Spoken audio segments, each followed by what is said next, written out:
El 17 de febrero, unos días después del discurso de J.D. Vance en Múnich, se reunieron las delegaciones de Rusia y los Estados Unidos en Riad, Arabia Saudita, para iniciar las conversaciones para llegar a la paz en Ucrania.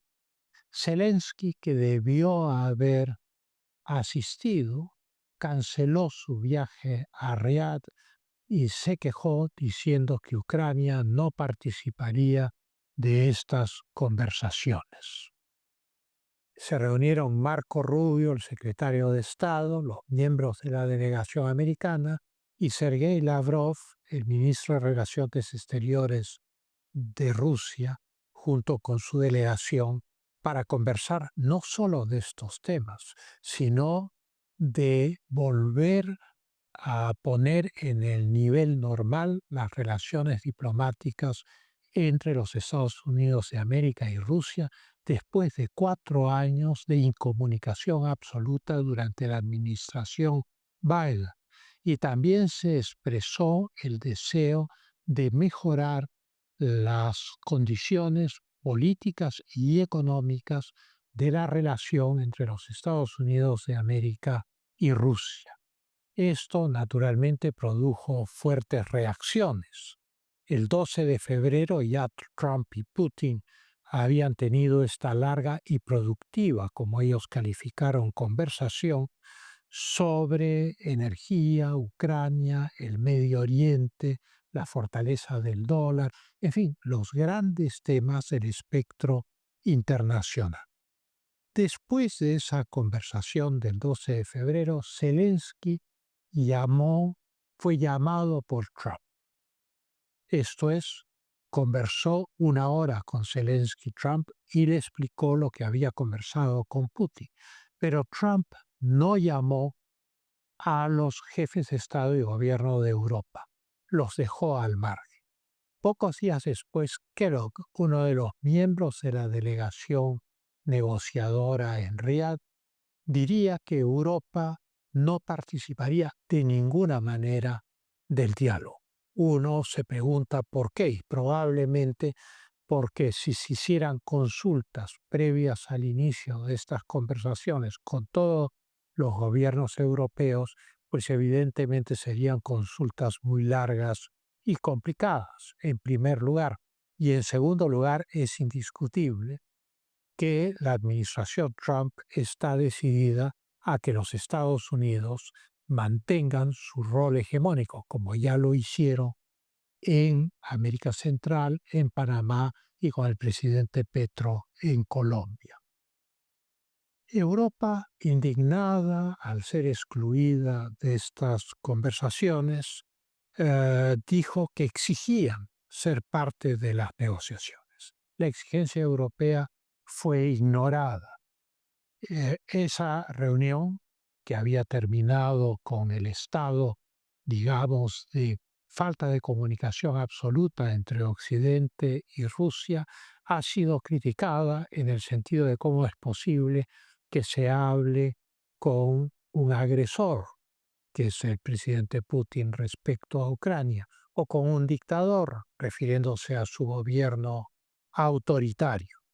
La respuesta del vicepresidente de los Estados Unidos, J.D. Vance, a estas críticas en una reunión de CPAC, el Congreso Conservador, es, bueno, si no hablamos con Rusia para lograr la paz en Ucrania, ¿con quién hablamos?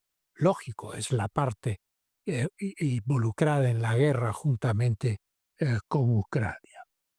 El presidente de Ucrania, Zelensky, frente a esta realidad, dijo que no aceptaría el resultado de las conversaciones ruso-americanas, que Kiev no participaba y hizo grandes críticas al presidente Trump.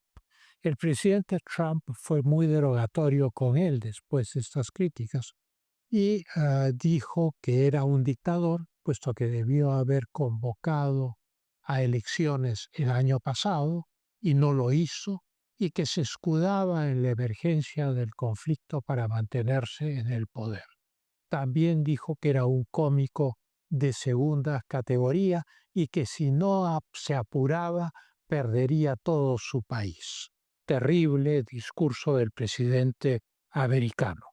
El presidente francés, por su parte, frente a toda esta situación, convocó a una cumbre europea para buscar una salida a la crisis, a la guerra de Ucrania, en París, en el Elíseo, el Palacio Presidencial francés, el 17 de febrero, el mismo día que los americanos se reunían con los rusos en Riad. Esto era una respuesta al haber sido puestos de lado con los Estados Unidos de América. Y en esa reunión se mencionó la membresía automática de Ucrania a la OTAN, y que la paz debía ser una paz justa y que básicamente restituyera a Ucrania al status quo antes del conflicto armado, cosa que a estas alturas, desde un punto de vista realista, es extremadamente difícil. Además, es imposible que Ucrania entre a la OTAN sin la autorización de los Estados Unidos, que son la potencia que preside la OTAN. Pero lo que sí es un hecho es que durante 3 años nadie hizo ningún intento de detener la guerra. Nadie hizo ningún intento de tener conversaciones para llegar a un acuerdo entre ucranianos y rusos. Y solo frente a la iniciativa norteamericana y la exclusión de los europeos es que se producen todos estos reclamos y estas exigencias. Es obvio que la política europea y también la política del presidente Biden de aislar a Rusia y al presidente Putin con sanciones y con presión económica ha fracasado. No ha funcionado durante los últimos 3 años. Y en las últimas semanas, Rusia ha tenido avances en el campo de batalla en la línea del frente. La visión de los Estados Unidos, expresada por el secretario de Defensa de los Estados Unidos, es que las cosas no pueden regresar al status quo anterior al conflicto, puesto que Rusia ocupa el 20% del territorio ucraniano y que por lo tanto algún tipo de transacción tendrá que darse en ese terreno. Y dice el secretario de Defensa que Ucrania necesariamente perderá algo de territorio. Da la impresión, por los comentarios de Marco Rubio, posteriores a estas declaraciones, que podría tratarse de Crimea. La realidad es que el marco de todas estas negociaciones, de la conversación de Trump con Putin, de los temas tratados en Riad que exceden el tema puramente ucraniano, parece ir mucho más allá de lograr la paz en Ucrania.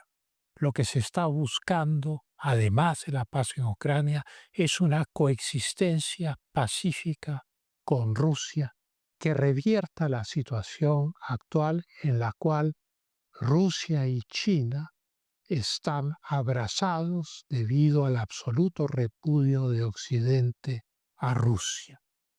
Esto tendría efectos globales, sobre todo respecto a la China.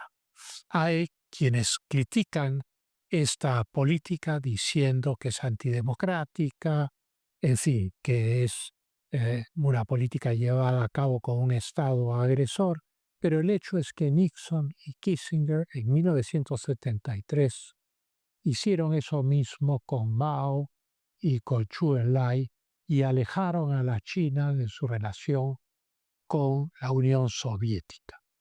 En el caso de Europa, se ve claramente que el presidente Vance ha mostrado las discrepancias entre la ideología europea y la norteamericana.